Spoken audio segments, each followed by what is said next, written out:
Yeah.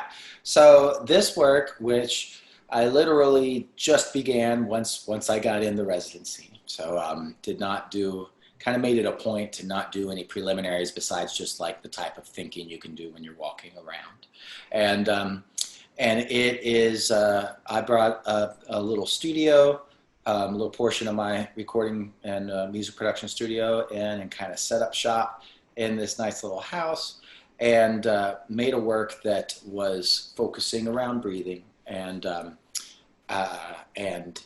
for obvious reasons of the time that we're in. And it's so the ways I did that, I started out by I have some software that I made that's custom um, that can process sounds in unique ways. And I started out just experimenting with breath and recording breathing, and then some of that made it through to the final product, and some of what is the final product is stuff that I freely composed around kind of sounds that I was hearing in that process, and then kind of following the ideas as they went and making a piece, and it begins kind of like a meandering bit of noise, and it ends with a song, like kind of a simple song, which was not really planned, but just came out as part of the process. That's the work. It's called Perspectives on the Unique Privilege of Breathing. And it's a little Well, multi-section little thing. I'm so excited to actually experience this world premiere of a piece written up on Mount Sequoyah. So thank you so much. Let's listen to the piece and experience it. Cool.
That was amazing. Thank you so much, Tom.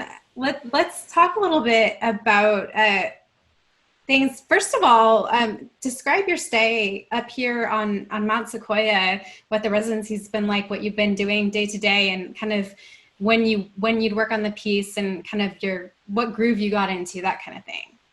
Yeah. Uh, Thankfully, I could just, it was really nice to just be able to focus in on just this one aspect of the work I do from day to day, because I wear a lot of hats as a musician and as a teacher. And, and so I would wake up and pretty early. I got on an earlier schedule than I'm used to. And, and because the mornings were so nice, and I'd take my dog who was with me on a little walk. I don't know, it's like a 30-minute walk around the circle. It was really pretty, and lots of nice trees, and just lovely, breezes and stuff, and a little viewpoint that overlooks the city, and I kind of got into this type of mode that I don't normally get into, like find kind of, normally I think of it as like an overly romantic version of what it is to make music or something, but I would think about what I was writing while on that walk, and like just, I had a little coffee with me, and just kind of ideas, kind of found inspiration there. So that's not something I kind of search for as an experience. So it was interesting to get to do that, and to like actually finish the walk and be like, oh, I'm ready to do some work. And then throughout the day, I just kind of I kind of worked all day. Besides, like, I go to the grocery store. Had a couple of students that I needed to meet with on Zoom. Past that, I work, but what that means for me is a lot of time of just sitting with sounds and kind of practicing in sounds and exploring things that make sounds. So there's a lot of work that goes into making something for me that doesn't make it to the final product, but it's just be exploring. So I just do that, let myself do that throughout the days, and kind of have this timeline of like, well, I've got this many days, and so I can kind of do that for a while before I make hardcore decisions on structuring this thing. So that was really nice. Yeah. And maybe a little bit about the different process of layering, like maybe the starting point of the composition, and then what you added to it, and how you kind of figured out the structure. Right. Yeah. And so the there, like, so I kind of arrange material. The material that I made for this is they're interrelated. So I would be making something like, say, I was having fun with this thing where I have an algorithm in some software I made that composes music, like it makes up the notes, and I could set different things to control what makes that happen. But it'll make like 4-voice chorale textures, and I made a thing. I messed around with making a little bit of software that I could like breathe into, and it would just follow the amplitude, like the volume of my breath, and also like the kind of frequency amount, which breath is like white noise, but then like it can be darker or brighter sounding.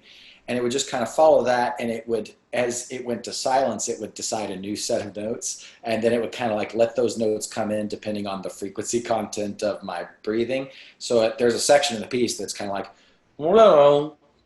and it's like kind of sounds like a string quartet. It's a synthesizer, and that is essentially following, like exploring that, and then I kind of massaged it a little bit here and there, like because there was like, you were onto something, software, and so I would kind of coerce it into like adding a couple extra notes that I really felt like should be there. But overall, the texture is that process. And then there was then I was playing.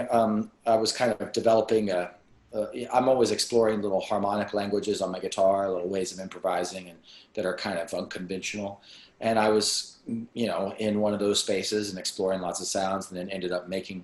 There's a section that's just phrases of just solo guitar, and that's me improvising and kind of, what would you call it, like comprovising, like composing, improvising. Mm-hmm. And so I was like comprovising these little passages. But then I took that and ran that, because I was thinking everything I'm doing right now kind of meditates on Zoom and on like these means of communication that are kind of glitchy. And so I was running my guitar playing through some software that would capture bits and freeze it and then like jumble it and stuff like that. So there's sections that sound kind of, you'll hear a guitar and you'll hear this almost like reverb ambience, but it's like, and that's where the piece begins. I decided like that would be a cool place to begin the piece, is with that type of texture. After developing all of these different things, I was like, yeah, it starts there. And then that allowed me to unfold out into like, as the piece progresses, you kind of get clearer representations of non-messed up sound. So to speak, like it's breaking through kind of. And then I decided, and then it was like, at the end of things, I had been tinkering throughout the week with this song that I'd come to mind and that I kind of had in a not complete form.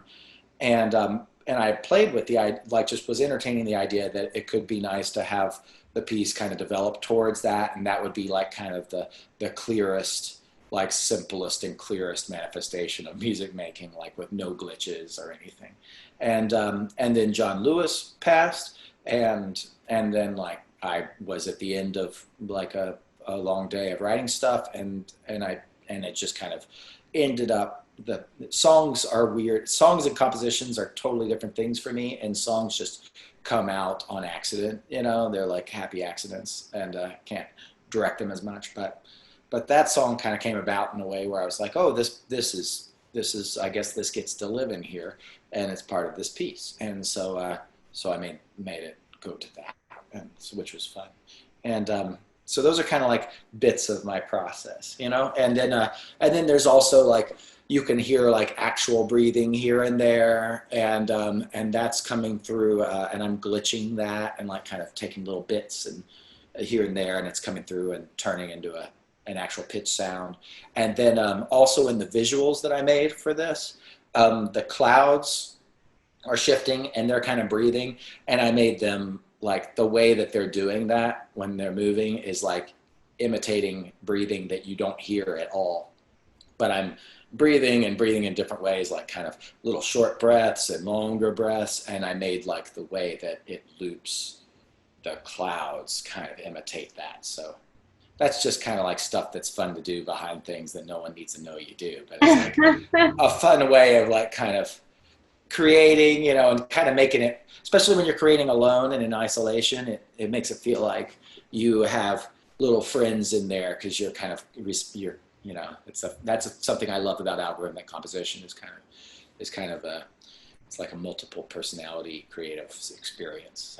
So I got to do that and just kind of watch the visuals move, and then like while the visuals are also responding to the sound of the recording. So the way I did that was I made the whole piece, and then I did the visuals, and I did a recording of the visuals, just one take of the visuals. It's not edited. It's just one continuous visual thing, and that I recorded once, and I just played the recording and let the visuals respond to that, and they have different parameters that can respond, and I tweaked the visuals and changed them on the fly in real time, and also like I'm breathing to make the clouds move.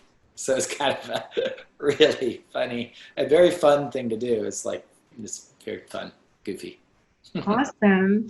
And you're a Fort Smith native, although you live in Austin now. Mm-hmm. Maybe let's go back to early musical memories, and kind of what drew you to music in the first place, and when you kind of discovered that music was going to be your forum.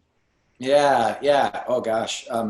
Well, my dad's a musician, and so my earliest memories are of music in the house. My dad's a guitarist. He's kind of a self-taught guitarist, like in a kind of Neil Young kind of raw way of playing. That's really fun, and so he was my first teacher. And when I I was little bitty kid, I have memories of like crawling towards a guitar and like strumming it, kind of hearing how it sounds against music that was playing on a record or something. And so it was always a fascination. And as you get older, you get different ways of reflecting on things. and at some point it became clear to me that what I thought was just like, the way it was always for me when I was younger was like, why would anybody want to do anything else besides music? This is the only thing to do. And, and I would like kind of tell stories to my little kid friends when I was in kindergarten, first grade about how I could play guitar when I couldn't play guitar. That was like the coolest thing to say I could do. And I'd be like, oh yeah, I could play guitar. I'm really good at guitar. And so I had to catch up and like start practicing before people found me out, and, but in hindsight, I realized that my dad has a lot to do with that, and just seeing his joy with music, and how much that was like that is his favorite thing, and that really came through and spoke to me, I think, is what really happened. But music's wonderful, so that's that. And and then you just, like anybody, you just keep kind of going. You don't intend on, when you're later on, you're like, wow, look at all this time I've spent on it. It's just the way it goes because you love it, so music school and everything is all part of that, just process. It's a lot of fun.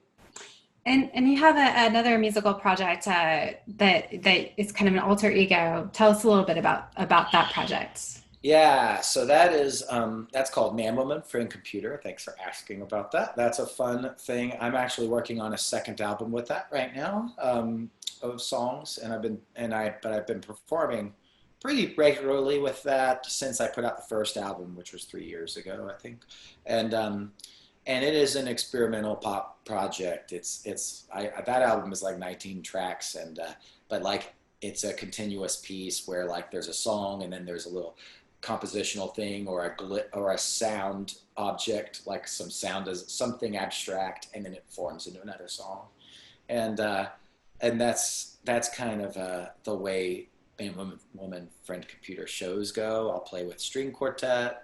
There's Invoke String Quartet, are great friends of mine, and they're an amazing quartet, nationally kind of known, that live here in Austin. We'll do things together, and I'm actually bringing them in on some of the recording of my album that's coming, that I'm going to do, that I'm working on now.